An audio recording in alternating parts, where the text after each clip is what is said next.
Atos dos Apóstolos 13, de 13 a 52.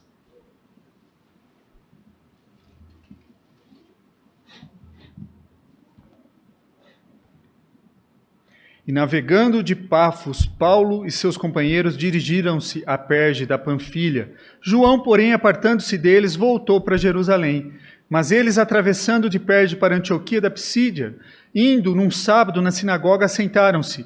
Depois da leitura da lei e dos profetas, os chefes da sinagoga mandaram dizer-lhes: Irmãos, se tende alguma palavra de exortação para o povo, dizei-a. Paulo, levantando-se e fazendo com a mão sinal de silêncio, disse: Varões israelitas, e vós outros que também temeis a Deus, ouvi. O Deus deste povo de Israel escolheu nossos pais e exaltou o povo durante a sua peregrinação na terra do Egito, donde os tirou com braço poderoso. E suportou-lhes os maus costumes por cerca de 40 anos no deserto. E havendo destruído 7 nações na terra de Canaã, deu-lhes essa terra por herança, vencidos cerca de 450 anos. Depois disto, lhes deu juízes e até o profeta Samuel. Então eles pediram um rei. Deus lhes deparou Saul, filho de Quis, da tribo de Benjamim, e isto por um espaço de 40 anos. E tendo tirado a este, levantou-lhes o rei Davi, o qual também dando testemunho disse: Achei Davi, filho de Jessé, homem segundo o meu coração, que fará toda a minha vontade. Da descendência deste, conforme a promessa, trouxe Deus a Israel o Salvador, que é Jesus. Havendo João primeiro pregado a todo o povo de Israel, antes da manifestação do batismo, a manifestação dele, batismo de arrependimento, mas ao completar João a sua carreira, dizia: Não sou eu quem supondes, mas após mim vem aquele de cujos pés não sou digno de desatar as sandálias. Irmãos, descendência de Abraão, e vós outros, os que temeis a Deus, a nós nos foi enviada a palavra desta salvação. Pois os que habitavam em Jerusalém e as suas autoridades, não conhecendo Jesus, nem os ensinos dos profetas que leem todos os sábados, quando o condenaram, cumpriram as profecias. E embora não achassem nenhuma causa de morte, pediram a Pilatos que ele fosse morto. Depois de cumprirem tudo o que a respeito dele estava escrito, tirando-o do madeiro, puseram em um túmulo, mas Deus o ressuscitou dentre os mortos, e foi visto muitos dias pelos que com ele subiram da Galiléia para Jerusalém, os quais são agora suas testemunhas perante o povo. Nós vos anunciamos o evangelho da promessa, feita aos nossos pais, como Deus a cumpriu plenamente, a nós, seus filhos, ressuscitando a Jesus, como também está escrito no Salmo 2: Tu és meu filho, eu hoje te gerei. E que Deus ressuscitou dentre os mortos, que jamais voltasse à corrupção dessa maneira, disse: E cumprirei a vosso favor as santas e fiéis promessas feitas a Davi. Por isso também diz em outro salmo: Não permitirás que o teu santo veja corrupção. Porque, na verdade, tendo Davi servido a sua própria geração conforme o desígnio de Deus, adormeceu e foi para junto de seus pais e viu corrupção. Porém, aquele a quem Deus ressuscitou não viu corrupção. Tomai, pois, irmãos, conhecimento de que, se vos anuncia remissão de pecados por intermédio deste, e por meio dele, todo o que crê é justificado de todas as coisas das quais vós não pudesse ser justificados pela lei de Moisés. Notai, pois, que não vos sobrevenha o que está dito nos profetas. Vede, ó desprezadores, maravilhai-vos e desvanecei, porque eu realizo em vossos dias obra tal que não crereis se alguém vô-la contar. Ao saírem eles, rogaram-lhes que no sábado seguinte lhes falassem essas mesmas palavras. Despedida a sinagoga, muitos dos judeus e dos prosélitos piedosos seguiram Paulo e Barnabé, e esses, falando-lhes, os persuadiram a perseverar na graça de Deus. No sábado seguinte, afluiu quase toda a cidade para ouvir a palavra de Deus, mas os judeus, vendo as multidões, tomaram-se de inveja e, blasfemando contradiziam o que Paulo falava. Então Paulo e Barnabé, falando ousadamente, disseram: cumpria que vós outros, em primeiro lugar, fosse pregada a palavra de Deus, mas posto que rejeitais e a vós mesmos julgais indignos da vida eterna, eis aí que nos volvemos para os gentios, porque o Senhor assim nos determinou. Eu te constituí para a luz dos gentios, a fim de que sejas para a salvação até os confins da terra. Os gentios, ouvindo isto, regozijavam-se e glorificavam a palavra do Senhor. E creram todos que haviam sido destinados para a vida eterna. E divulgava-se a palavra do Senhor por toda aquela região. Mas os judeus instigaram as mulheres piedosas de alta posição e os principais das cidades, e levantaram perseguição contra Paulo e Barnabé, expulsando-os do seu território. E estes, sacudindo contra aqueles o pó dos pés, partiram para Icônio. Os discípulos, porém, transbordavam de alegria e do Espírito Santo. Oremos. Santo Deus, a Tua palavra, Pai, foi lida, Deus. Que Teu Santo Espírito, ó Pai, assim como agiu naqueles homens na igreja primitiva, Pai, faça a Tua obra, Pai, aqui nessa igreja, para todos aqueles que estão ouvindo a Tua palavra, Senhor. Use o Teu servo nesse momento. Em nome de Jesus. Amém. Queridos, a maioria de nós estamos acostumados a vir todos os domingos. Somos seguidores de Jesus, no entanto, alguns de nós não sabemos como compartilhar o Evangelho, a nossa fé com outras pessoas. Nós não sabemos. Nós falamos para os outros: nossa, você precisa ir na nossa igreja é tão boa, tem pessoas muito boas. O povo lá, mas não consegue contar sobre alguém de Jesus. Hoje nós, através desse sermão que Paulo pregou na sinagoga, nós vamos tirar algumas lições e aprender como pregar o Evangelho. Mas antes nós temos que olhar aqui os versículos 13 a 15, que diz que eles estavam navegando de Pafos, Paulo e seus companheiros dirigiram-se para Perge, da Panfilha. João, porém, se apartando deles, voltou para Jerusalém, mas eles, atravessando de Perge para Antioquia da Psídia, indo num sábado na sinagoga, sentaram-se. Depois da leitura da lei e dos profetas, os chefes da sinagoga mandaram dizer: irmãos, se tem de alguma coisa, alguma palavra de exortação ao povo, dizei-a. Nós partimos de onde? Tinha lá Paulo, Barnabé e João Marcos, né? Estavam, quando nós vimos, na ilha de Chipre, 15 dias atrás. E eles navegaram através do mar Mediterrâneo até a atual Turquia, a região da Galácia. E eles chegaram a Perge, mas parece que não ficaram lá por muito tempo. Rapidamente foram para as áreas montanhosas da Antioquia, província da Galácia. Vemos que houve o quê? Uma mudança na liderança. No início era Barnabé e Saulo. Barnabé chamou Saulo para ensinar lá ao povo. Mas aqui nós já vemos que houve uma mudança. Agora é Paulo e Barnabé. A mudança aí é do nome hebraico para o nome grego, de Saulo para Paulo. Na verdade, o texto diz Paulo e os seus companheiros. Paulo passou a assumir a liderança daquela equipe missionária. Também vemos o quê? Que João Marcos deixou a equipe quando saíram de Perge e voltou para Jerusalém. Interessante, o reverendo Sebastião comentou hoje um pouquinho pela manhã desse atrito, mas no final de Atos 15, Barnabé quer levar de volta com ele o quê? João Marcos, em outra jornada, mas Paulo recusa, Paulo não aceita que ele volte. E Barnabé se separa de Paulo. Não sabemos ao certo o motivo. Por que que Barnabé se separou de Paulo? Por que que Paulo não aceitou? Pode ter sido por causa de uma doença. Pode ter sido que... É possível que João Marcos pensou, eles acabaram de evangelizar aqui, já estão indo embora, vão deixar sem ninguém aqui. Como é que vocês vão abandonar? Pode ser que aconteceu algumas coisas. Seria compreensível também o lado de Paulo, porque Paulo se sentiu traído. Puxa vida, vai nos abandonar agora?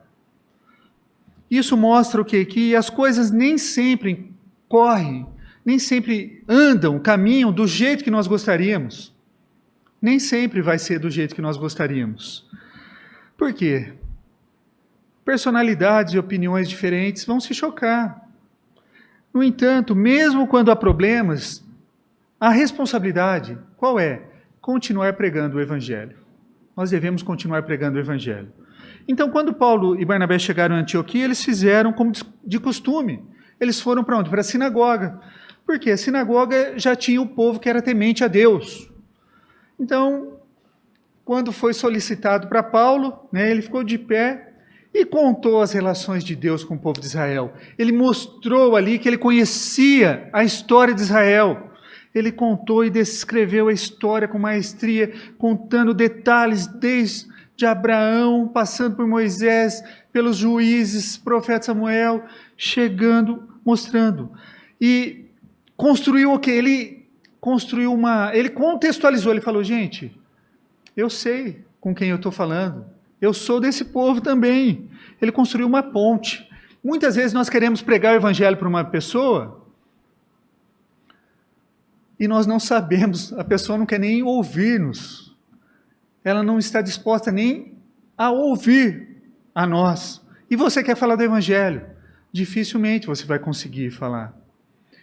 Nós temos que contextualizar, nós temos que fazer com que ela nos escute, com que ela sinta-se à vontade para nos ouvir. Então, um bom princípio é, antes que as pessoas ouçam o que você tem a dizer, você precisa mostrar que você as ouviu. Paulo fez isso, contextualizou, antes de começar a falar. E ele começa dizendo que Deus escolheu nossos pais, caminhou com o povo, que nós somos informados pela primeira vez aqui, quanto tempo que Saul reinou, que são os 40 anos, e tudo caminha para Davi e a semente de Davi, que é Jesus, o Salvador. John Stott diz que, nesta breve recapitulação da história de Israel, dos patriarcas, a monarquia, Paulo enfatiza a iniciativa da graça de Deus, pois ele é o sujeito de quase todos os verbos. O que nós temos? Que, apesar das ações do homem, é Deus que inicia, é Deus que faz o trabalho acontecer. É Deus que faz. O sermão de Paulo na sinagoga de Antioquia da Psídia é uma síntese da história de Israel. Consiste em 3 partes. A primeira, um apanhado da história de Israel. A segunda, vida, morte e ressurreição de Jesus. E a terceira, a aplicação da mensagem do Evangelho. Deus nos procura, não somos nós que o procuramos. Este é um ponto importante, pois nós compartilhamos Cristo no mundo. As pessoas têm muitas ideias equivocadas e muitos não são capazes de responder. Se você morresse hoje, por que você poderia afirmar com certeza que você está indo para o céu?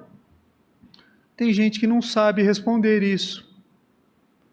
Mesmo tendo aprendido por muitos anos sobre a justificação somente pela fé, alguns ainda confiam que na sua própria justiça, no seu próprio esforço para a salvação. No versículo 39, diz assim, todo que nele crê é declarado justo diante de Deus, algo que a lei de Moisés jamais pode fazer. Outra pergunta que as pessoas não sabem responder, o que é o Evangelho? Elas costumam dizer, o Evangelho é que Deus ama um povo e tem um plano maravilhoso para a sua vida. Não, isso é uma coisa boa, mas não é o Evangelho. Outros dizem, o Evangelho é que Jesus pode mudar a sua vida se você pedir que Ele entre no seu coração. De fato, é uma boa notícia, mas não é o Evangelho. Outros dizem ainda, o Evangelho é que você pode ter um relacionamento pessoal com Jesus. É verdade, mas isso não é o Evangelho. São coisas boas, mas não é o Evangelho. Todos nós já temos um relacionamento pessoal com Jesus, mesmo ele sendo negativo, mas todos que estão vivos hoje se encontram numa relação pessoal com Jesus, quer queiram ou quer não. Quer o quê? Aceitando a sua palavra ou rejeitando a sua palavra que está sendo pregada. Você mantém um relacionamento com Jesus através da fé em Cristo ou através da rejeição a Cristo? As pessoas acham que serão recompensadas por suas obras ou comportamento. Acham que isso fará Deus gostar delas e assim elas vão obter a salvação. O entendimento errado da Bíblia. Não é assim. E, consequentemente, elas vão ter cura, prosperidade e libertação de problemas. Infelizmente, muitos religiosos tratam Deus como um distribuidor de benefícios. Não, Deus não é um distribuidor de benefícios. Eles acreditam que essa combinação de bom comportamento com boas obras, fará com que elas recebam um prêmio, uma recompensa. Quando eu digo que o que Cristo fez por mim também, quando eu falo eu era assim, eu fui assim, hoje, também não é o Evangelho, Não é algo ruim. Talvez seja uma maneira de você contextualizar para que a pessoa possa te ouvir, isso seria um pré-evangelismo, Não é o Evangelho. Então você pode gerar um interesse naquela pessoa e ouvir a sua história e, consequentemente, o quê? Você falar do Evangelho para ela. Mas não é na nossa história que o Senhor investe o poder para a salvação, mas é na história de Jesus. O Evangelho é o Jesus Cristo encarnado, que foi condenado à morte, na cruz ressuscitou dos mortos ao terceiro dia, subiu aos céus e voltará no fim dos tempos para julgar os vivos e os mortos. Isso é o Evangelho. Isso é o Evangelho. Jesus conquistou para nós o perdão dos nossos pecados, a nossa justificação somente pela fé. Paulo, então, conta toda essa história. E o que Paulo fez? Criou uma base, criou uma ponte para que ele pudesse continuar conversando. E conquista a audiência dos seus ouvintes. Nós temos que fazer o mesmo, devemos estar o quê? Atentos a falar do Evangelho, que a maioria das pessoas não compreendem o que é o Evangelho. Elas creem que a salvação é algo conquistada, uma recompensa. E aí, Cristo é o Redentor, dos versículos 23 ao 37. Paulo aproveita a base, o centro da mensagem e ressalta que Deus trouxe Jesus da linha de Davi, que Jesus era o único que as pessoas na sinagoga estavam esperando. Foi ele que João Batista apontou, Jesus era o que todos esperavam. Porque quando você fala de Davi, eles não olhavam com bons olhos também. Por quê? Porque Davi era um dos líderes mais sanguinários que Israel teve. Cruel, bárbaro, maior de todos os tempos. Ele foi o chefe dos pecadores, líder do Antigo Testamento, o chefe deles. No entanto, havia uma coisa em Davi que agradava a Deus. Ele não olhava somente para os pecados de Davi, Deus olhava para o coração, um homem segundo o meu coração, o homem segundo o coração de Deus. Nossa, como que um homem segundo o coração de Deus pode cometer tantos pecados, ser uma pessoa tão cruel, tão ruim? Um homem ou uma mulher segundo o coração de Deus é alguém que deseja conhecer a Deus mais do que superficialmente.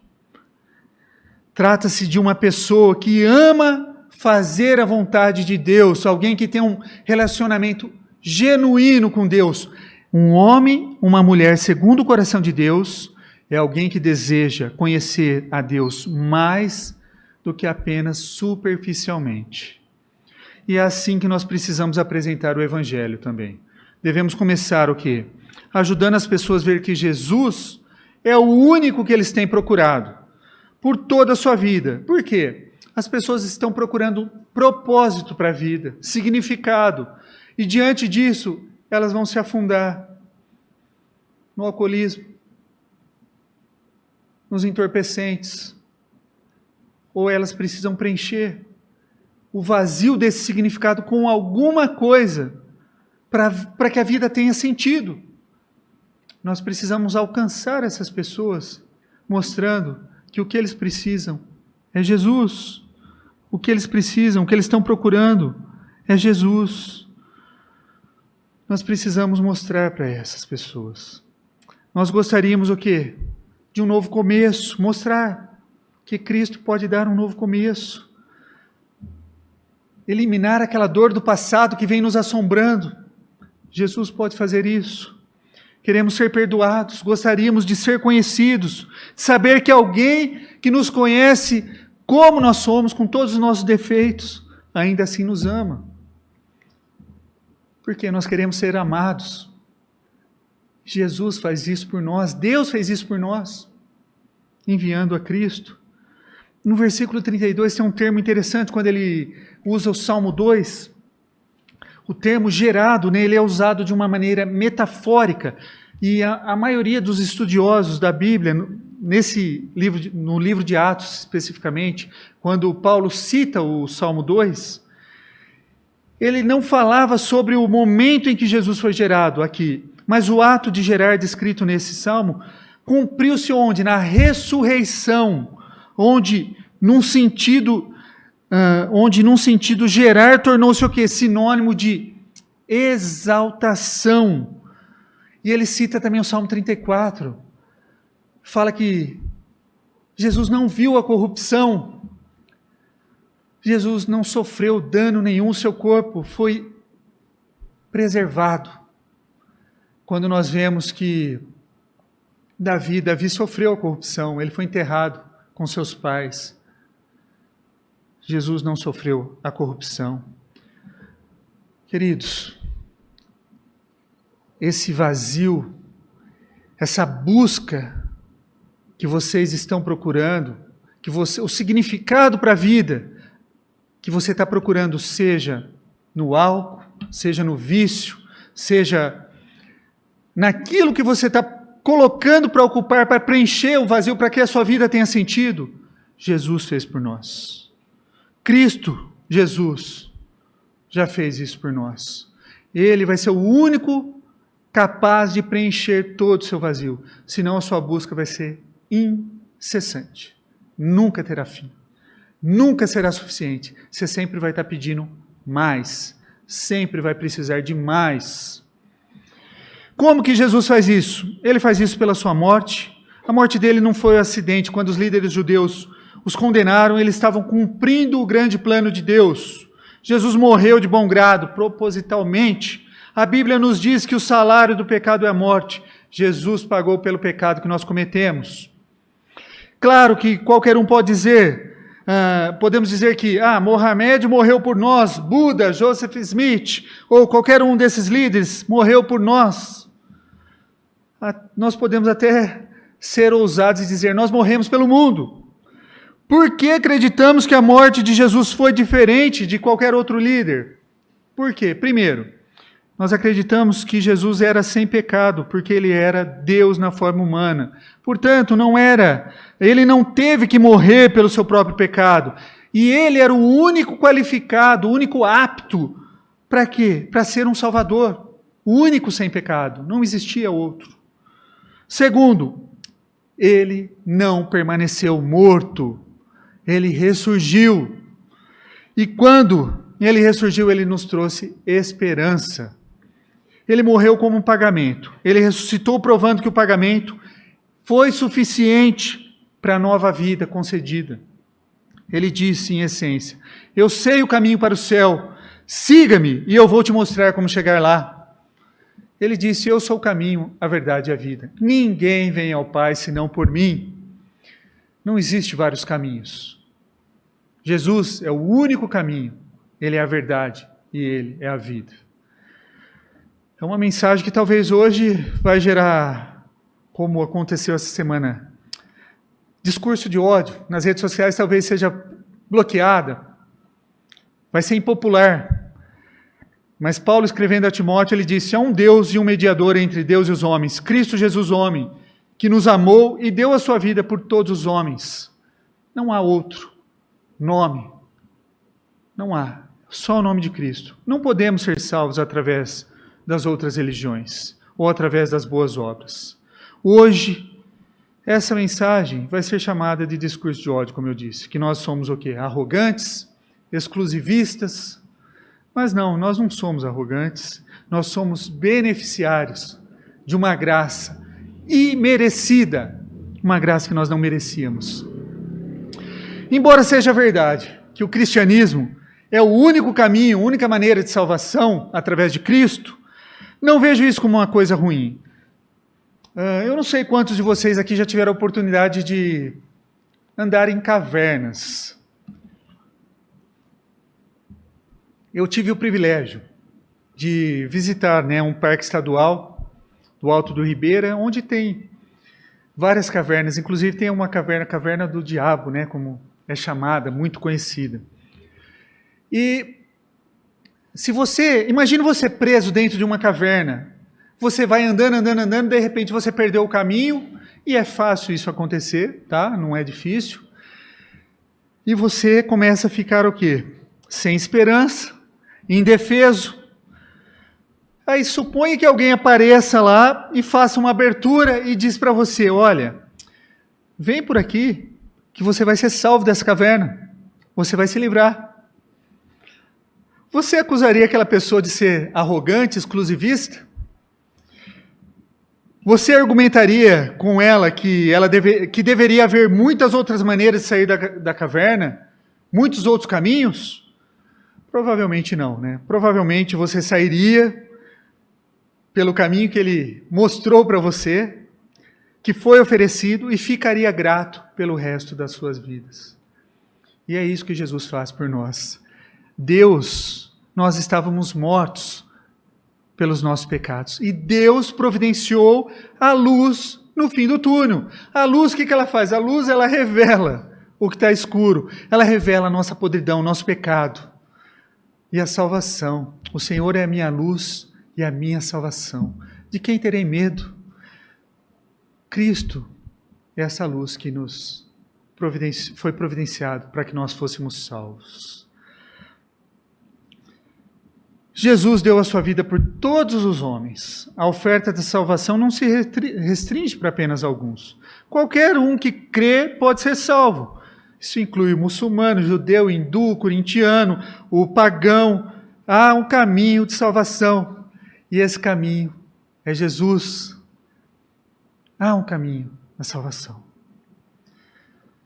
Queridos, entenda uma coisa. A graça e a pregação do Evangelho vai gerar perseguição.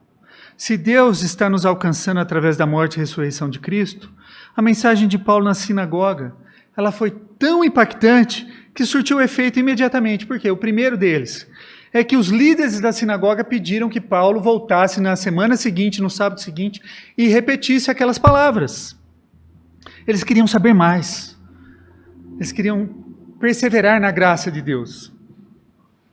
O Evangelho tem um efeito duplo. Em alguns gera quebrantamento, em outros endurecimento. Tomados de inveja, os judeus com blasfêmia contradiziam o que Paulo falava. Talvez alguém vai, tomado de inveja, vai contradizer, vai te perseguir, vai atingir a sua vida. Vai atingir você de alguma maneira. Paulo queria que eles soubessem que a salvação é um presente, não uma recompensa. É a graça que nos salva pela instrumentalidade da fé. A questão não é a fé, mas o objeto da fé. Não é fé na fé, não é fé nos ídolos, não é a fé nos nossos ancestrais, não é a fé em méritos. É a fé em Cristo Jesus. E o que aconteceu? Eles, quando os chefes, os fariseus, os principais líderes viram que toda a cidade foi lá para ouvi-los, armou uma cilada para eles, chamaram as mulheres, os principais, falaram, olha, eles estão mentindo, precisamos fazer alguma coisa. Eles simplesmente sacudiram o pó dos pés e partiram para Icônio. Interessante que com a partida de Paulo e Barnabé, os crentes não ficaram desolados, desesperançosos. E agora, o que será de nós? Não! Eles não ficaram preocupados porque houve mudança, que os líderes, aqueles que tinham apresentado a graça para eles, foram embora. Pelo contrário, eles se encheram de alegria e do Espírito Santo. Deus preenche o vazio criado pela súbita saída de líderes, dando o dom da alegria, que é um fruto do Espírito Santo. A presença do Espírito no coração dos crentes é em si uma alegria indescritível. Ao compartilhar o Evangelho, há muitos que vão querer saber mais sobre Jesus. A maioria das pessoas acham que a igreja é apenas moral, está preocupada só com a moralidade. Elas não conhecem da graça de Deus. Nós precisamos dizer às pessoas que Deus quer um relacionamento com elas. Um relacionamento de amor. Tão amoroso que Ele deu seu Filho por nós. O relacionamento de Deus, Ele é tão amoroso que deu seu Filho por nós. Ele nos ama tanto que deu seu Filho para que nós fôssemos perdoados em Jesus. Então, ao compartilhar a mensagem do Evangelho com outras pessoas, elas vão falar, mas isso não é o cristianismo. Elas não sabiam que essa mensagem era cristã. Elas acreditarão e serão salvas. Por quê? Porque a fé vem pelo ouvir e o ouvir da pregação, o ouvir da palavra de Deus. Por isso que eu disse que a gente contar a nossa história vai ser interessante, mas não é a pregação do Evangelho. Por isso que nós temos que falar do Evangelho. Que Ele é o poder de Deus para a salvação. É nele que Deus coloca o poder do seu Santo Espírito para convencer corações e para endurecer outros corações. Então, de uma certa forma, nós teremos o nosso coração amolecido ou endurecido diante da pregação do Evangelho. Há aqueles, irmãos, que se recusam a admitir que estão viciados no pecado. Pecados como o alcoolismo, a pornografia, a dependência química. Eles acreditam que as coisas estão sob controle. Eles acreditam que eles merecem a salvação por si mesmos. Eles não querem ser receptores da graça de Deus. Quando nos deparamos com pessoas assim que estão rejeitando a Jesus, nós devemos fazer como Paulo e Barnabé fizeram. O melhor caminho é sacudir o pó dos pés e seguir em frente. Para quem tem fé e recebeu o Espírito Santo, queridos, argumento nenhum será necessário. Mas para quem não tem o Espírito Santo, nenhum argumento será suficiente. Você pode falar o que for, não será suficiente. Para quem tem fé e recebeu o Espírito Santo, nenhum argumento será necessário. Mas para quem não tem, nenhum argumento será suficiente. Eu termino essa mensagem com algumas perguntas importantes. Você tem depositado a sua fé na graça, na graciosa oferta de salvação, ou ainda está tentando chegar ao céu pelos seus méritos, por sua graça, por sua bondade? Você já reconheceu Jesus como o único que pode libertá-lo de sua vida de pecado? Ou ainda pensa que pode compensar o seu pecado? Eu faço depois uma boa obra, eu vou compensar esse pecado que eu cometi agora. Está errado se você pensa assim. Você entende que Ele morreu no seu lugar? Você acredita que Ele ressuscitou dos mortos e quer oferecer a você uma vida eterna? Que não se limita a esse plano terreno? Se você acredita e está disposto a confiar a sua vida na obra de Cristo, você está pronto para construir a sua vida nessas verdades. Agora, você está disposto a apostar a sua vida na eternidade? Apostar a nossa vida é viver em função daquilo que nós acabamos de ouvir. Se ainda você não tem um relacionamento com Cristo, eu convido você nessa noite a receber Jesus como Senhor e como Salvador da sua vida. Eu o encorajo a viver uma vida de santificação, de transformação. Você vai preencher o vazio que você está procurando, no álcool, no jogo, na pornografia e em muitas outras coisas. E esse vazio só será preenchido em Cristo. Só Cristo pode preencher esse vazio. Eu encorajo você a orar e a receber Cristo Jesus na sua vida. Eu encorajo você a seguir o caminho de Cristo. Que Deus nos abençoe e a Ele seja toda a glória. Vamos orar.